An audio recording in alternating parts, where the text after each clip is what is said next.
kok ada bapak-bapak yang selalu nanyain saya di parkiran kayak gitu, mana suaminya gitu, mana suaminya gitu. Ini skenario yang disusun ini.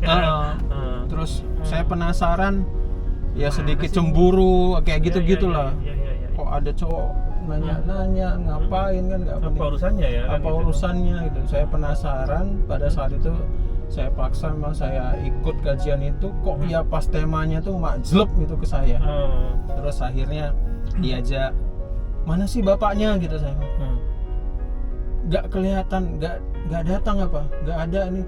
Sampai akhirnya tuh tiap minggu saya datang, tiap minggu sana, nggak pernah ada orang itu. Yang dimaksud itu. Yang dimaksud tuh nggak pernah ada. Akhirnya saya keasikan ikut kajiannya, keasikan. Dari situ Bang.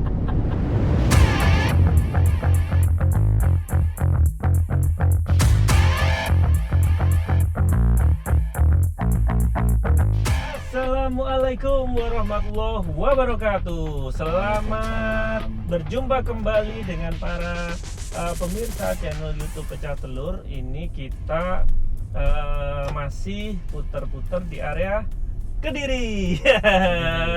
Ini spesial nih. Kediri. Ini narasumber kita spesial nih ya. Saya culik tadi di jalan, dibegal. Dicegat di tengah jalan. Dicegat di tengah jalan, lagi goes ya. Lagi olahraga sepedaan pagi-pagi. Jalur kemana tadi mas? Tadi Tulungagung muter. Serius? Mas, iya. ini Kediri loh ya. Nyadar kan Kediri dan Tulungagung itu kota yang berbeda? Nyadar. Ya. Kita sambut Mas Indra Gunawan. Manggilnya Mas apa Bang ini? Orang Medan ini. Horas bah. Gak ada beras makan gabah.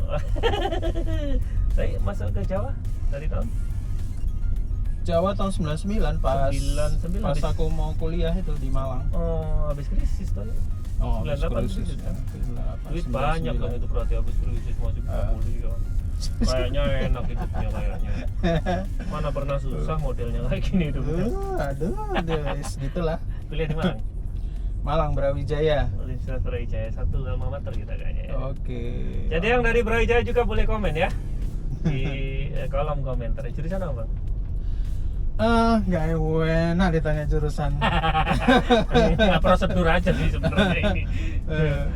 Jurusannya kedokteran, tapi nggak jadi dokter. Kedokteran yang tidak sampai finish. Tidak sampai finish dan ternyata jalannya berbeda. Jalannya berbeda. Sekarang tugasnya adalah memeriksa dan merawat lapangan. Saya jaga alat kesehatan, Mas.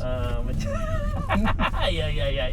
Jadi kalau dulu awalnya ngobatin yang sakit, sekarang ini mencegah ya, dengan olahraga. Tadi saya dapat infonya ini Mas Indra Gunawan ini kabarnya adalah owner ya dari Raga Sport. Siap. Iya, penjelasan singkat dong Mas, 1 menit Mas. Raga Sport. Kita pakai kacamatanya dulu dong. Oke. Sama-sama punya kacamata ini. Ya, ini kacamatanya Ini kacamata pesepeda. Ini kacamatanya driver. Oke. Raga Sport Mas. Siap. Kalau Raga Sportnya sendiri tuh mulai dari retail dulu, kita buka toko di Mojoroto Kediri. Itu 2011 dulu. 2011. Ini awal bermula ya? Iya, awal mula dulu 2011 dengan 3 tahun 4 tahun dengan segala proses pembelajaran, dinamika dan drama-drama itu ya akhirnya di 2015 kita mulai switch. Kita tidak ganti industri ya, tetap di olahraga. Kita mulai main di kontraktor lapangan olahraga. Waktu itu kita awalnya menjual material vinil lapangan bulu tangkis. Karena memang di bulu tangkis. Ya, yang hijau-hijau itu. Ya. Nah, itu kita jual itu gitu. Jual lapangan itu, material itu. Itu sih awal mulanya ya, sampai sekarang kita fokusin itu. Sampai sekarang ini kita sudah mulai main di sipilnya, tapi khusus bangunan lapangan olahraga ya, sport center gitu-gitulah. Iya. Jadi awalnya Gitu. Toko. Jadi kebayang ya kalau di toko pinggir jalan gitu, jualan apa?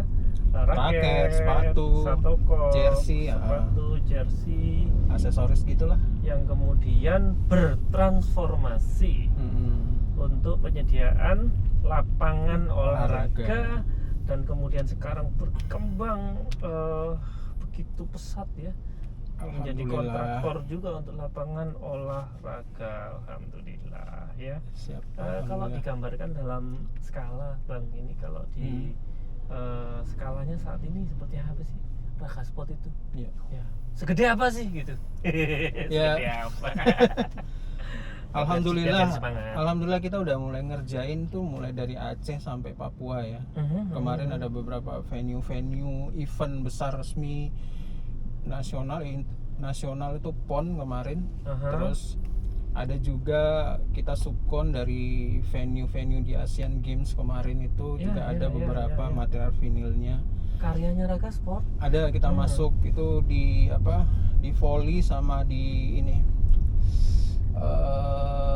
Tenis meja. Karena kan ada vinilnya juga ya. Ya kita masih sifatnya masih subkon, sinergi beberapa kontraktor besar di Indonesia. Dan alhamdulillah ya dari kontraktor besar itu yang sudah biasa ngerjakan proyek-proyek pemerintah, BUMN dan lain-lain ya, termasuk Raga Sport itu mereka jadikan partner gitu. Karena ada beberapa hal yang mungkin mereka nggak bisa, kita bisa, gitu-gitulah. Keren, udah mulai gitu. masuk di liga itu nih ya. Pantesan belajaran di Kediri sekarang. Enggak kemana. Jarang ke Kediri.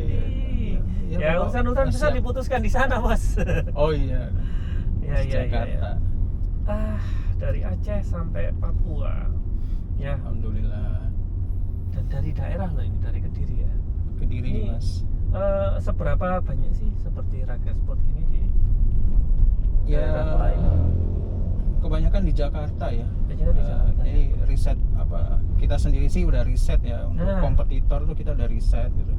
Ya ada 3 besar lah di Indonesia itu yang memang mereka udah skalanya BUMN, skalanya sudah sama proyek-proyek yang di atas 5M seperti itu ya, sampai puluhan M yang proyek pemerintah kayak gitu. Dan mereka meriset sendiri juga, ternyata saling mengintip. Saling industri yang sama ya. Industri yang sama saling mengintip, dan ternyata untuk yang nilai-nilai di bawah 5M, di bawah 10M mereka melihat Raga Sport seperti itu. Jadi liganya sekarang di liga itu ya, di level itu ya. Apa sih yang seru dari kerjaan kayak gini? Kan nggak banyak ya, kan kita harus kan bukan kerjaan yang umum ya, susah juga bayangkan kalau nggak ngerti di dunianya. Seberapa seru sih? Ya memang ini bukan ini niche banget ya Mas ya. Maksudnya spesifik. Ya, nggak semuanya orang inilah. Mungkin kalau orang olahraga bulu tangkis gitu ya banyak, tapi ini kan lapangannya. Ya serunya ini memang teknologi lapangan semakin berkembang saat ini gitu loh.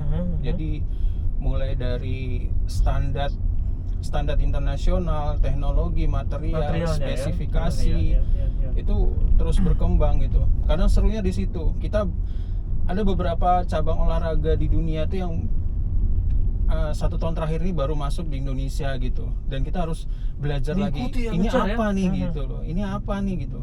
Ada misalnya perpaduan tenis dengan squash, jadinya paddle, cabang olahraga baru dan misalnya masuknya awalnya di Bali kayak gitu-gitu. Jadi seru-serunya tuh satu di teknologi, di materialnya.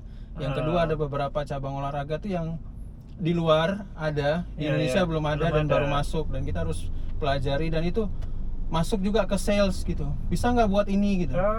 Akhirnya kita riset dulu kayak gitu. Materialnya. Dari customernya justru yang request ya. Kita. Itu.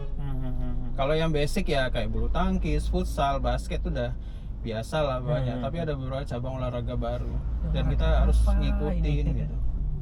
Ya. Gitu. Oke. Ini udah tahun keberapa Bang?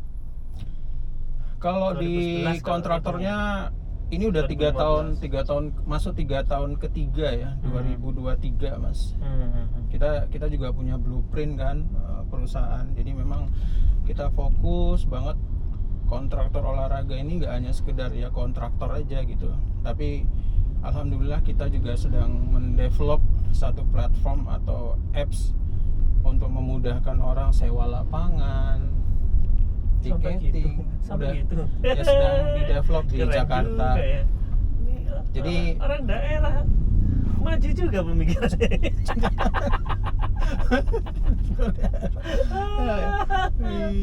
Iya.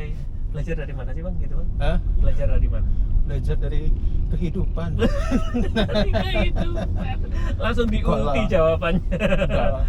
Kan banyak suhu-suhu yang bersedia diajak ngopi. Enggak, tapi artinya ini kan dari toko loh bang.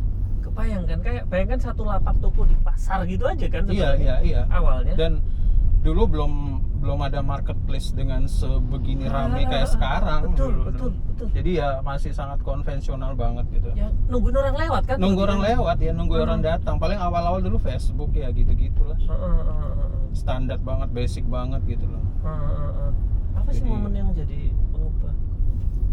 Ya cara berpikirnya loh bang yang. Iya. Memang harus menggeser mas, karena retail, kita kalau fokus retail gitu ya akan dengan kondisi yang dulu tuh akan sulit banget untuk bertumbuh dengan segala keterbatasannya. Jadi bagaimana transformasi kita switch untuk bisa menghasilkan sebuah profit margin yang lumayan untuk kita bisa ya gerak lebih leluasa, tumbuh kita. Tapi nggak ninggalin industri itu gitu loh. Masih passionnya di situ. Core-nya tetap di situ. Core-nya tetap di olahraga gitu. Hanya bidangnya aja yang kita geser untuk kita ya ambil profit yang lebih gede supaya kita bisa lebih leluasa. Ya gitu-gitu lah. Supaya nggak gitu-gitu aja ya. Iya benar. Siapa sih sosok yang di kehidupannya Mas Indra ini memberikan peran penting dalam perubahan cara berpikir itu? Ya kalau sosok ya pada saat itu memang ini artinya orang tua jelas ya mas ya. Orang tua jelas. Yang kedua ya istri ya. Wah luar biasa ya mendampingin mendampingin sampai saat ini gitu. Yang nonton di video yang sebelumnya kan pernah diliput-liput ya. Tuh, kelihatan ya yang minter istrinya. Bener ya. Dia suka bener kalau ngomong. Iya, udah nonton juga saya bilang ini yang pinter istrinya deh kayaknya ini. Iya jago gitu loh. Jadi feel-nya tuh dapat gitu. Jadi kalau saya gini, oh ini jangan dulu, ini gini, oh ini kamu naik. Dan jadi ada strategi sendiri sih waktu itu gitu loh untuk kita menyelesaikan segala permasalahannya itu ya. Saya fokus mencari. Ya. Istri manage, yang ngatur, keeping ini ya. Yes, kayak gitu. Jadi balance gitu jalannya ya. Jadi kayak kaki itu kaki kanan kiri ya jalan perannya gitu. Ya. Karena kok saya yang terlalu juga semuanya ya nggak kuat mas, nggak fokus nanti. Ya. Ketemu di mana sih? Di Malang. Di Malang. Dia udah kerja, saya masih ngelontang-lantung dulu. Iya. Ya ketebak sih sebenarnya. Ya ampun. Ya. Dan memang dari awal couple-planner menjalankan berdua atau? Alhamdulillah mas. Jadi dari dulu waktu di retail ya kita jaga toko ya berdua ya. Jaga toko ya berdua, kayak nyana raket, dia yang nganyam, saya narik di mesin kayak gitu. Serius? Iya. Masih bisa sampai sekarang? Masih bisa semoga lama masih lama tapi nggak sabar kita nungguin. Iya. Kayak gitulah. Iya. Prosesnya luar biasa lah, alhamdulillah. Apa sih yang susah dan menantang mas ketika merubah? Ini gedein banget loh mas cara berpikir. Satu toko, satu Indonesia kan mikirnya kan gitu. Awalnya ngurusi satu toko di satu kota, kemudian sekarang urusanmu mungkin malah udah ASEAN Asia kan? Alhamdulillah udah beberapa yang di Malaysia, ada Singapura, kayak gitu-gitu. Apa sih yang kerasa menantang banget dalam proses itu? Nggak gampang loh itu. Awalnya mungkin ada istilah kepepet ya mas ya. Ada tekanan gitu ya awalnya. Ya biasalah utang dan lain-lain gitu ya. Awalnya pada saat itu gitu. Sehingga itu menggeser semua pola pikir, mindset kita gitu. Sampai sekarang kita udah, jadi proses berpikir nih ternyata terus berubah gitu. Sekarang malah kita bagaimana melebarkan sayap, selain dibilang bukan scale up banget, nggak ekspansi, fokus di industri itu, membangun skala korporasinya kayak gitu, supaya kebermanfaatan kita lebih luas gitu aja. Kalau sekarang tuh kayak gitu. Karena kalau melihat dari circle-nya kita di level nasional, kadang-kadang gila ya zakatnya segitu ya, gila ya sumbangannya segitu ya, kita belum ngapa-ngapain, nggak ada apa-apanya kayak gitu. Kadang-kadang kayak gitunya sih gitu. Nggak yang harus Rubicon itu ya, nggak banget. Iya. Artinya kan titik fokusnya kita ini kemana gitu ya, apa yang kita miliki dan dapatkan atau apa yang justru kita jadiin manfaat ya. Iya, lebih ke situnya sih sekarang. Sekitarnya. Ya. Proses ini Bang, proses lebih dekat pada Allah ini dari dulu atau? Ya, waktu itu pada saat itu ya sempat menjauh dan hilang. Ya sangat ini Mas, sangat jauh sekali ya. Jauh banget gitu. Yang hal-hal yang wajib aja udah lewat nggak karu-karuan pada saat itu. Ada di fase itu ya? Oh ada Mas, sehingga ya nyungsep nggak karu-karuan gitu. Ibarat cekungan tuh berada di titik yang paling bawah. Palung gitu ya, masuk palung. Iya. Oh ya, maju kena, mundur kena, atas bawah gitu-gitulah gitu. Tapi ternyata ya kadang-kadang memang manusia tuh kalau nggak kecentok-tok banget tuh susah nggak mikir gitu ya. Jadi nggak nangkep ya, nggak nangkep gitu. Kalau sekedar dinasehatin apa kayak gitu ya, masih aja bebal kan kayak gitu. Kadang-kadang memang dengan kondisi tertentu, iya udah deh, nggak kuat deh. Kan dulu gitu ya. Nyerah udah kayak gitu. Akhirnya ya oke, disitulah. Ya sampai saat ini ya masih proses belajar lah. Bukan juga nggak ada. Terus kita berupaya lebih baik. Ya masih belajar semua. Bang Indra dulu apa istri dulu? Istri dulu Mas. Istri dulu ya? Istri dulu. Sampai dia bohongin dulu saya tuh. Gimana itu ceritanya? Ya waktu itu dia tiap minggu ada kajian, dia ikut. Saya tuh diajak yang enggak lah gitu. Saya tidur kayak gitu. Enggak mau gitu. Ya, udah kelihatan ya model-modelannya ya, terus. You know lah. Sampai dia bohongin, kok ada bapak-bapak yang selalu nanyain saya di parkiran kayak gitu. Mana suaminya gitu. Mana suaminya gitu. Ini skenario yang disusun ini. Terus dia cerita gitu, udah 3 kali itu dia selalu cerita gitu. Saya penasaran, ya sedikit cemburu kayak gitu-gitulah. Kok ada cowok nanya-nanya ngapain kan, nggak penting. Apa urusannya ya? Apa urusannya gitu. Saya penasaran. Pada saat itu saya paksa, memang saya ikut kajian itu. Kok ya pas temanya tuh majleb gitu ke saya. Bahasa apa? Iya kayak berada di titik nol dan kita harus kok kayak bahasa ya? Nah, gitu. Pasrah gitu dengan segala kondisi dan keadaan. Kok ya ada mengena banget, berasa. Terus akhirnya diajak, mana sih bapaknya gitu saya bilang. Nggak kelihatan, nggak datang apa, nggak ada nih. Sampai akhirnya tuh tiap minggu saya datang, nggak pernah ada orang itu. Yang dimaksud itu. Yang dimaksud tuh nggak pernah ada. Akhirnya saya keasikan ikut kajiannya, keasikan. Dari situlah. Makanya nggak tahu siapa gitu, nggak tahu. Keasikan itu. Ya sampai sekarang. Gitu. Mengelola SDM. Oke. Tim. Dari toko kan di handle sendiri bos. Kemudian ke lapangan. Kontraktor itu kan pertumbuhannya juga luar biasa ya. Sekarang udah 50-an lebih kan orangnya sekitar segitu. Ada ilmunya dong.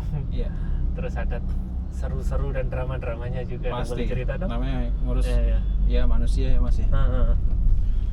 Awal dulu pada saat itu kita tuh minus. Saya nggak berani untuk bangun tim. Bagaimana kita mengembalikan ke titik nol dulu gitu. Dari minus dengan ke nol dulu ya. Minus baru ke bahas nol. Yang lain ya. Minus ke nol saya sama istri dulu gitu. Setelah itu dari titik nol baru kita berani sewa space di kecil aja tuh di ruangan itu di apa ini di tempat Fresco. yang beda ya? Tempat yang beda dulu. Fresco dulu kita nyewa ruangan, barulah kita hire admin kayak gitu. Terus ada sales juga 2 orang pada saat itu. Terus ada finance juga 1 orang, 3 orang. Alhamdulillah yang 2 masih dengan sampai saat ini gitu. Berarti terus ini pelaku sejarah dari awal ya? Ada tuh. Alhamdulillah membersamain saya terus sampai sekarang, dan sekarang ya dengan segala dinamikanya sampai kita udah punya HR sekarang, terus ya 50 bos, ya bangun sistem ke-HR-an kayak gitu-gitulah Mas. Dengan banyak fitur-fitur untuk menjaga mereka untuk tetap produktif, loyal juga kayak gitu-gitu. Jadi ada benefit tersendiri ya membedakan mereka dari perusahaan lain. Salah satunya contohnya gini, ada mereka yang dari perusahaan konvensional, misalnya dari perbankan atau apa kayak gitu, dan mereka merasakan luar biasa tuh, baru ini saya ada di perusahaan yang membebaskan saya untuk ibadah gitu loh.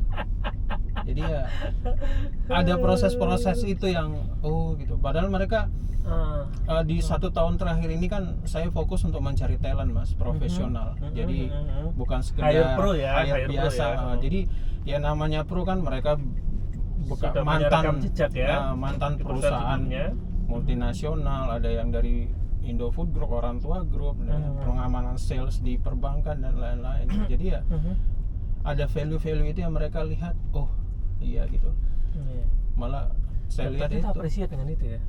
Iya, mereka masih ke situ mikirnya, karena mereka mungkin ya proses hijrah dan lain-lain juga ya Mas. Dan akhirnya mereka merasa nyaman seperti itu. Dapat ekosistem yang mendukung itu ya. Itu. Jadi value itulah yang kita terus pertahankan, selain dengan sistem manajemen ke-HR-an dan lain-lain kayak gitu. Dari mana ilmunya Mas? Kan pasti belajar ilmu banyak sekali ilmu baru sama Mas. Dari jaga toko loh Mas, kan saya bayangkan kayak ini kita di Jalan Doa nih ya. Kan toko kayak gini kan, punya toko kayak gini sampai tungguin gitu kan. Iya. Terus sekarang mengelola orang dengan jumlah banyak. Ya pasti apa ya? Prosesnya juga ya belajar juga sih Mas. Sampai saat ini pun kita belajar gitu. Ada beberapa juga konsultan yang mendampingin kita, mentor-mentor yang mendampingin kita sekarang. Kalau sekarang di 2023 kita fokus bangun sistem dan mengatur struktur organisasinya gitu untuk bisa dibesarkan kayak gitu-gitu sih Mas. Jadi ya banyak belajar sih, walaupun kadang nggak harus lewat seminar dan workshop, kadang-kadang kayak silaturahmi gitu. Saya butuh ilmu apa, maka saya yang mendatangin, dah prinsipnya gitu aja gitu. Martabak enggak? Ya pastilah. Adalah sesuatu ya. Iya. Saling memberilah hadiah supaya saling mencintai. Nah, itu udah prinsip. Jadi kalau sampai saat ini kadang-kadang kalau di kantor itu ya gitu, ada tamu apa ya harus bawa sesuatu. Kayak gitu-gitu. Tapi apa sih Mas yang membedakan orang yang artinya kalau kita pikirkan ini kan indera yang sama kan? Ya ini indera gitu. Tapi saat itu indera yang kapasitas mengelola toko sama indra yang mengelola perusahaan. Iya. Ya itu proses transformasi hijrah dan switch-nya tuh ya memang luar biasa lah ya. Jadi nggak gampang-gampang gitu juga Mas. Circle juga ternyata bawa pengaruh ya, penting banget ya Mas ya. Untuk kita terus berpikir cuma satu sih ya, kebermanfaatan aja sih. Otomatis dari situ tuh mikirnya gimana besarin perusahaan gitu loh. Ya, bagi-bagi peran. Bukan pengen lebih kaya raya. Enggak lah, bukan buat flexing lah, gitu aja sih. Ya itu. Pesanan untuk mengerjakan lapangan. Yang unik-unik dong, boleh cerita? Unik-unik ya. Di kota mana gitu? Atau bangun lapangan apa gitu? Bangun lapangan apa? Kalau yang unik itu ya bangun lapangan baru, yang itu olahraganya apa gitu loh, kayak model polo kayak gitu, olahraga polo yang pakai stick gitu, kayak golf gitu tapi kecil. Itu ternyata populer banget dan disenengin. Kalau nggak salah tuh di PUPR ya, jadi menterinya senang dengan olahraga itu. Akhirnya semua kantor PUPR-nya ada lapangan itu. Ada lapangan itu. kerjaan Itu. banyak nih. Ya alhamdulillah gitu loh. Jadi, ya sama ini ya ada customer yang udah repeat order juga. Ada juga yang dengan segala dramanya ya minta nyeleneh tebel sekian, warna sekian. Sampai pernah custom ya. Custom kita pernah dulu lapangan futsal warna pink kayak gitu-gitu kan. Lapangan futsal. Ada. Jadi ya. Pink futsal memang namanya pink futsal. Jadi minta lapangannya warna pink. Pink futsal. Ada warna pink aja. gitu. Ya gitu-gitulah. Karena kan sangat custom banget kan ya, Mas. Luar Jawa banyak juga berarti ya? Alhamdulillah kita luar Jawa jalan terus sampai sekarang ini tetap ada luar Jawa. Siapa sih yang mesen itu siapa sih Mas? Kalau mereka karena awalnya kita ini ya nembaknya karena mungkin kita bukan perusahaan yang dengan cadangan modal yang besar sehingga kita langsung main ke proyek pemerintah misalnya gitu kan enggak Mas, enggak bisa gitu loh. Ya kita awalnya sih nembaknya ya perorangan, business owner ya mereka mau pejabat daerah gitu ya bisnis lapangan kan kita lebih ke B2B kan kayak gitu-gitu Mas. Jadi sangat perorangan banget sih malah enak gitu. Tapi dengan seiring jalan terus portofolio dan lain-lain ya otomatis ya kelihatan juga sama instansi kayak gitu-gitu ya mereka akhirnya ya pesen juga saling gitu nyari-nyari juga ini siapa sih nih ya, yang kayak bagus gitu ya gitu ya. Kayak gitu kayak Mas Arya Bima baru proyek lapangannya banyak sih Bogor. yang Bogor pejabat atau bupati wali kota gitu alhamdulillah. Iya. Kalau jumlah proyek itu udah berapa? Ratusan proyek yang sudah dikerjakan? Up di kemarin data tahun kemarin tuh kita udah hampir 300 ya Mas ya. Itu udah 200-an lah yang pasti. Iya. Dan 5 besar masuk lah ya Indonesia ya. Insya Allah 5 besar udah kan saling tahu kan kita pemainnya saling tahu kan. Iya, mereka melihatnya tuh risetnya dari ini sih, dari ya mungkin dari sosmed kita kan dan kayak gitu-gitu dan nilai-nilai proyeknya udah ketebak kan gitu loh. Kan udah bisa ketebak. Skalanya seberapa sih? Ya, skalanya seberapa gitu. Kayak gitu-gitulah. Terus suka olahraga ini karena memang hobi olahraga atau wah saya ini pengusaha lapangan olahraga ya gengsi lah, nggak paksa olahraga lah. Gimana ceritanya tuh? Awal-awal kalau kuliah dulu ya, memang saya kan sebenarnya bukan di goes sih Mas, tapi di bulu tangkis. Bulu tangkis. Jadi saya mau mengawali dulu waktu zaman kuliah tuh latihan bulu tangkis tuh saya sambil jualan. Di mana? Malang di mana? Ya, saya orang Malang juga. Malang itu di Watugong. Yang dulu ya? Dulu kalau Pak Wali Kota dulu sebelum jadi wali kota latihannya di situ.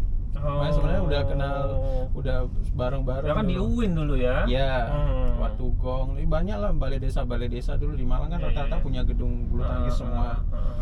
Yang bayar biaya itu aja ya? Iya, biaya kok saweran aja. Itu. Saweran koknya.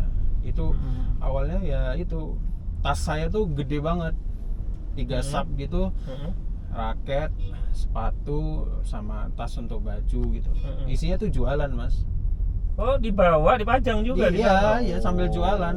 Ya ada bawa ininya, ada bawa barangnya, ada bawa hanya modal katalognya. Oke. Nggak mungkin saya ya masa dengan tokonya. Ya. Dan keterbatasan modal kan kadang-kadang saya ini dulu dulu kan belum ada yang kayak HP sekarang dan ini PDF katalognya gitu kan, bawa buku katalog dulu. Kita jual di situ. Jadi awalnya bulu tangkis. Dan merintis ini juga jalur sebagai atlet atau hobi aja?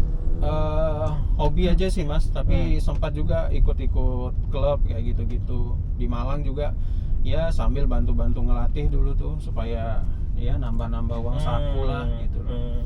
Akhirnya itu udah nempel banget. Jadi memang ya kayaknya passionnya ya di situ gitu. Terus sih. Masuk ke sepeda ini, mulai sepeda ini? Sepeda mulai 2 tahunan Mas. 2 tahunan karena memang saya tuh punya GERD ya Mas. Saya nggak tahu kenapa kok asal bulu tangkis tuh kambuh gitu loh. Akhirnya sama istri ya, semacam asam lambung ya. Itu kalau pas saya panas sekali loh kalau pas naik gitu ya. Pas ngoyo apa gitu, kambuh tuh langsung jantung saya deg-deg. Pernah jatuh di lapangan, akhirnya 2 kali masuk rumah sakit ICU, kolaps dan nggak berani lagi, istri nggak berani. Akhirnya saya ganti cabur olahraga. Ya tapi udah pegang duit juga lah, kan beli sepeda sama beli raket ya beda budget kan.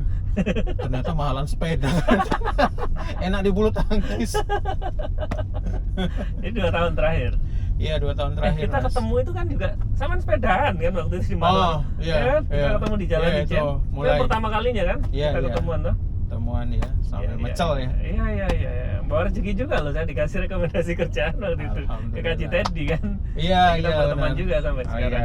Iya benar. Iya. Mantap. Itu berarti baru mulai awal-awal sepedaan ya? Awal-awal sepedaan dulu, awalnya bukan road bike tapi masih seli-seli gitu. Karena kan masih menemukan yang pas gitu. Akhirnya sekarang ketemulah yang effortnya nggak jauh beda dengan bulu tangkis, rodok ngoyo gitu ya. Ternyata di road bike itu gitu. Dan harus jarak jauh ya? Kenapa? Kalau road bike ya memang harus jarak jauh Mas ya, karena ya sepedanya modelnya gitu sih Mas. Gitu loh. Nggak bisa kalau jarak dekat nggak road bike namanya Mas. Iya. Malah nggak dapat gitu. Nggak dapat. Malah nggak dapat. Mintanya jarak, memang dia buat jarak jauh. Paling jauh kemana? Atau jarak terjauh? Ya paling arah-arah ke pantai sana yang di Tulungagung. Serius? Iya masih 100-an lah, saya bukan juga yang ini kok. Enggak, tapi jauh itu Mas, tetap jauh itu. Pakai mobil aja masih sejam. 100 total 110 ya. 100-an gitulah. Terus balik naik pickup. Ya pernah dulu gitu loh, nggak sanggup kan, capek. Bukan nggak sanggup.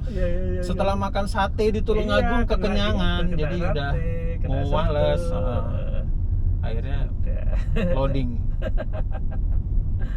Biasa berapa orang gitu satu rombongan? Ya ada 5, ada berapa kayak gitu-gitu, ada kayak segitulah. Tapi kalau yang harian kayak gini kadang saya ada berdua, bertiga kayak gitu. Karena ada yang mendampingi saya juga Mas. Itu karena masih pengen lebih dalam latihan lah. Ya. Gitu. Ada metode-metode, teknik-teknik yang dikembangkan ya. Iya. Itu. Seberapa penting sih Mas? Dan apa ada hubungannya olahraga sama bisnis itu ya? Kalau pengalamannya Mas Indra? Iya, satu ini memang di industri saya gitu loh. Ya. Yang kedua, bisnis hari gini tuh menuntut apa Mas ya, kondisi fisik yang prima menurut saya, karena dengan segala percepatan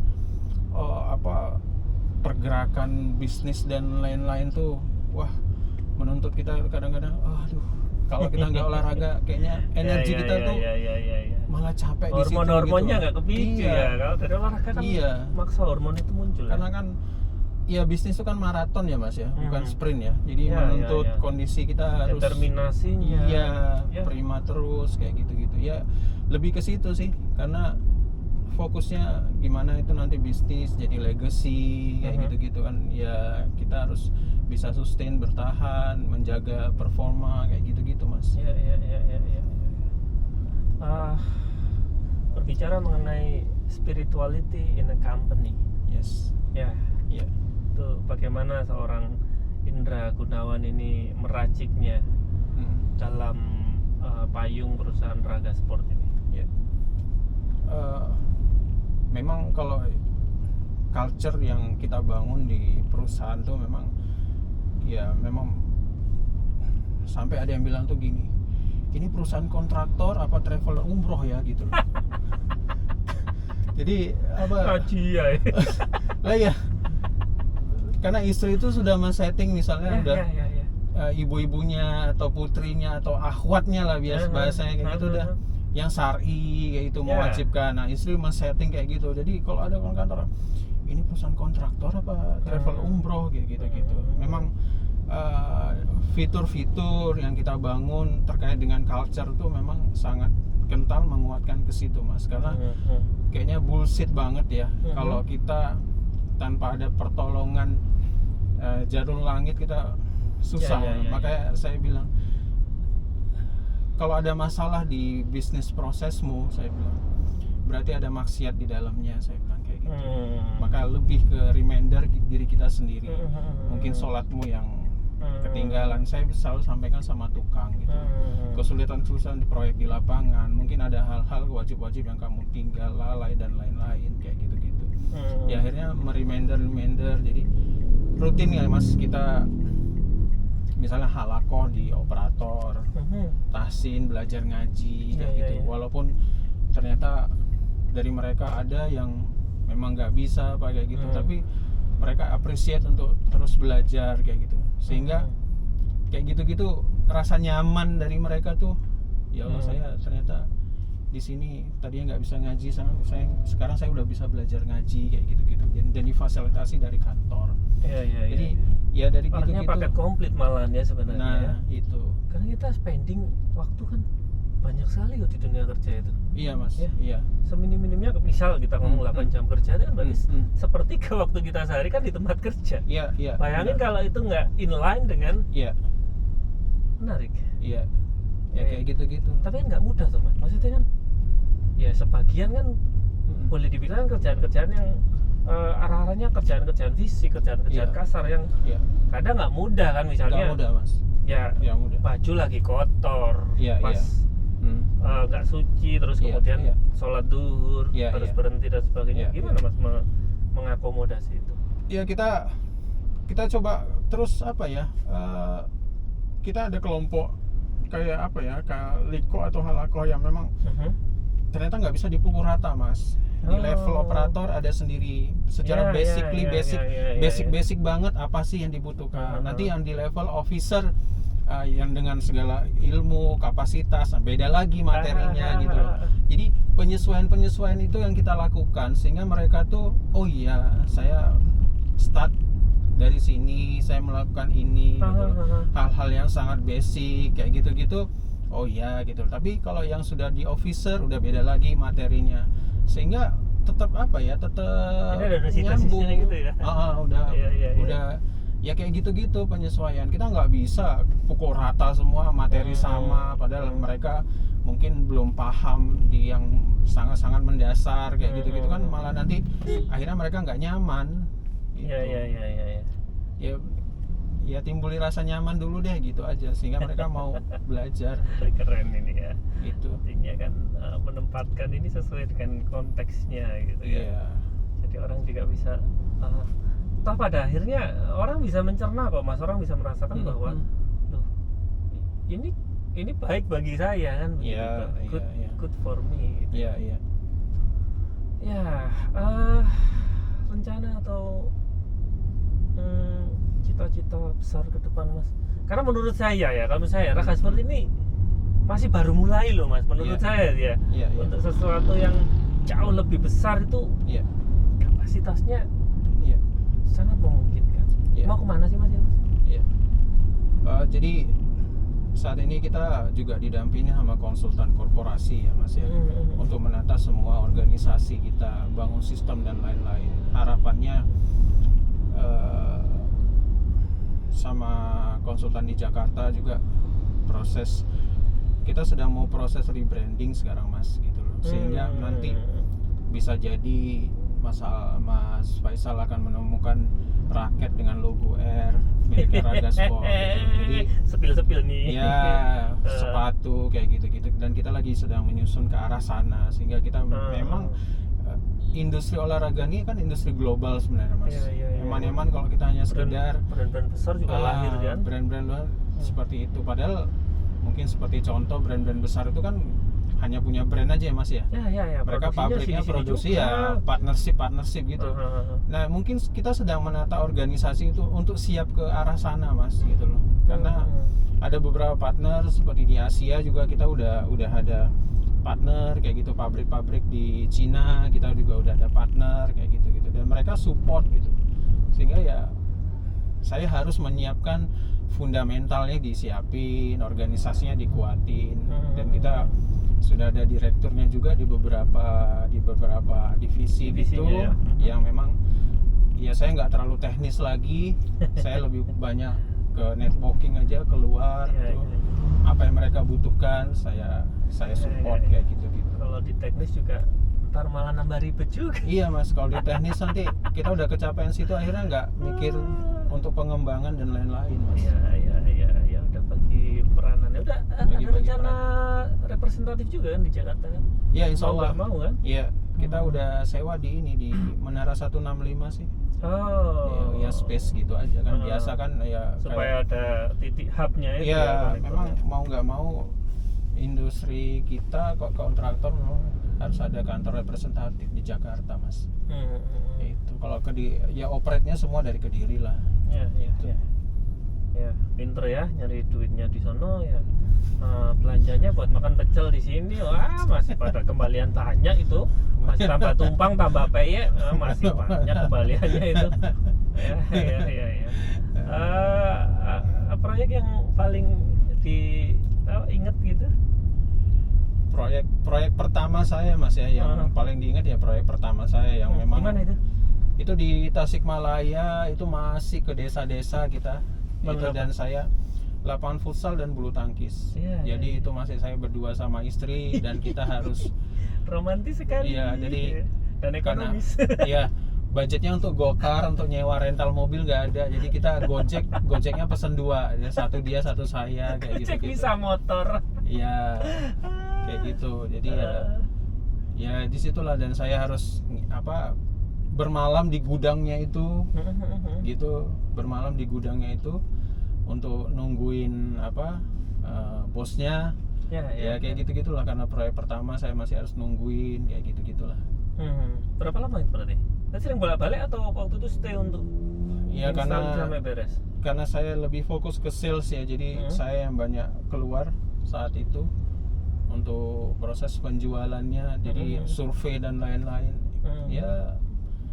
Ya nggak, kalau dulu ya naik bus turun bus kayak gitu-gitulah. Ya bisa perjalanan kalau kayak gitu kan nggak bisa cerita ya. Enak terus gitu ya. Oke. Ini kayaknya kita udah mau sampai ini. Mas Indra ya. Roma Mas itu Roma. Oh Roma ya. Kayaknya Kediri. Jadi kalau kelihatan dari kacanya ini bisa tahu ya kita muter-muter di mana ini. Gimana? Setiran saya dapat skor berapa ini? Wih, keren ya. Syahdu gitu setirannya itu. Iya. Ini kalau nggak diajak ngobrol udah tidur dari tadi udah Mas. Tidur ya. Udah bablas apalagi sama tastelin ini murotal gitu. Makin sama ini sama ngapalin memperkuat hafalan ini ya. Jadi Bang Indra, terima kasih banget ini. Tadi sepeda ditaruh mana ini ya? Masih ada kan? Tadi saya culik di jalan ya. Aku mikirnya kemarin gitu. Langsung sepeda taruh mana ini ya? Tapi enggak apa, sudah ada diamankan kita ya. Jadi nanti kembaliin di situ ya. Mau lanjut kemana lagi nanti ini dari Kediri ini mau ke ini pulang dulu nanti mau ke kantor. Ada koordinasi dikit. Oke, Mas Indra, senang sekali ya, terima kasih insight-insightnya dan semoga ini juga jadi inspirasi dan energi untuk terutama yang sedang dan baru merintis usaha ya. Siap, amin. Bahwa hal-hal besar pun ternyata dimulai dari satu hal yang kecil. Tapi pemikiran ya. Cita-cita, ide-ide jangan mau terus kecil. Circle juga pengaruh. Benar. Ya. Macan berkawan macan. Ya. Domba berkawan domba dan semoga Raga Sport ini bisa jadi sebuah local pride, local hero yang kemudian nasional. Ya, bahkan juga menginternasional. Amin. Terus jaga semangat untuk berolahraga. Siap, ya. Mas. Oke, saya Faisal Alfa dan saya Indra Gunawan. Ya, kita pamit dulu ya. Jangan lupa untuk subscribe untuk channel YouTube ini supaya kita bisa segera mencapai 1 juta subscriber ya. Amin. Nanti akan ada sebuah persembahan spesial kalau kita nyampe ke 1 juta subscriber. Mantap. Komen ya yang dari Kediri, komen yang dari Medan komen ya, yang pernah kuliah di Universitas Brawijaya komen kan, biar komennya banyak Mas. Yang kuliah di Brawijaya kan banyak ya. Oke, terus kemudian yang dari Tulungagung sering didatangi juga komen, dan semua kota yang Raga Sport pernah kerjakan ya di seluruh Indonesia. Kita pamit dulu ya, tetap sehat, tetap semangat, tetap berbagi manfaat untuk orang-orang di sekitar Anda. Alhamdulillahirrahmanirrahim. Wassalamualaikum warahmatullahi wabarakatuh. Waalaikumsalam warahmatullahi wabarakatuh. Nah, sepedanya masih ada toh Mas? Aman. Ya, tapi kok ada tulisannya dijual Mas?